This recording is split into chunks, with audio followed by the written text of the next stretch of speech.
فاكر نفسك تعرف عن الامن السيبراني؟ طب تعالى اسالك كام سؤال واختبر معلوماتك. هل لو حد بعت لك رابط في رساله يقدر يسرق كل ملفاتك وبياناتك من موبايلك؟ هسيبك تفكر 3 ثواني. لا يا صديقي، مفيش حاجة اسمها رابط بمجرد الضغط عليه يسرق كل ملفاتك فورا، لكن ممكن يكون الرابط ملغم ببرمجيات خبيثة تخدعك ويطلب منك انك تحمل ملف او تدخل بيانات، وده اللي بيكون الخطر الحقيقي. فانت لو ما حملتش الملف او ما دخلتش اي بيانات فانت في امان، واللينك لوحده مش هيعرف يعمل لك اي حاجة. السؤال الثاني يا صديقي، هل لو نقلت ملف من فيروس من الكمبيوتر للموبايل بتاعك ده كمان ممكن يفيروس الموبايل بتاعك؟ اسيبك تفكر 3 ثواني.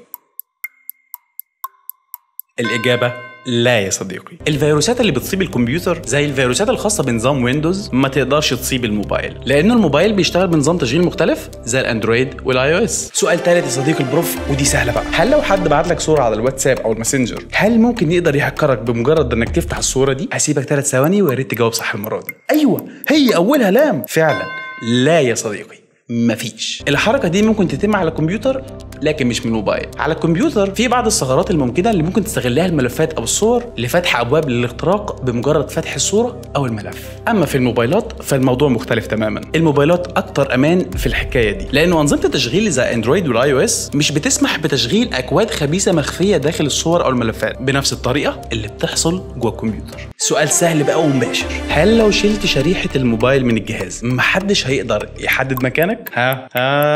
ال3 ثواني خلصوا. لا زعلتني، اجابتك مش صح يا صديقي. حتى لو شلت شريحة الموبايل فالموبايل لسه فيه واي فاي وجي بي اس اللي ممكن يتبعوا موقعك، وكمان في حاجة اسمها الايمي تراكنج اللي بتقدر تحدد مكان الجهاز حتى لو ما فيهوش شريحة. والحل لو عايز توقف التتبع لازم تقفل الواي فاي والبلوتوث، ولا اقول لك كمان اقفل الموبايل كله.